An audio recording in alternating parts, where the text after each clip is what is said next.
রবিবারের পর সোমবারও জলপাইগুড়ি লোকসভা কেন্দ্রের তৃণমূল কংগ্রেস প্রার্থী অধ্যাপক নির্মল চন্দ্র রায়ের সমর্থনে প্রচার চালালেন পুর ও নগর উন্নয়ন মন্ত্রী ফিরহাদ হাকিম। এদিন তিনি ধূপগুড়ি পৌরসভার ১৬, ১ ও ৭ নম্বর ওয়ার্ডে প্রচার চালান। তিনি মানুষজনের সঙ্গে কথা বলেন এবং পথসভায় অংশ নেন।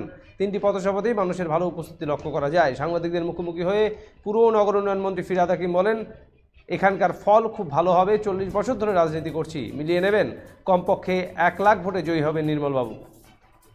এই 12 ঘড়ি উপনির্বাচনে এসেছিলেন, সারা মানুষ কথা লেগেছে, কি মনে হচ্ছে এবার কি হবে? খুব ভালো।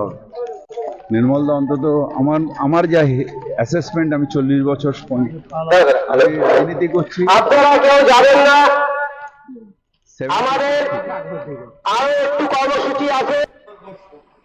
যখন গান্ধীজি, নেহরুজি এরা চেয়েছিলেন যে সম্পূর্ণ ভারতবর্ষে হিন্দু মুসলিম সবাই মিলে একসাথে থাকবো, আমরা সেই ভারতবর্ষে একসাথে বিরাট ভারতবর্ষ, যে ভারতবর্ষ ব্রিটিশ শাসন করে এসছে, সেই ভারতবর্ষে ভারতবাসীরা সবাই মিলে শাসন করবে।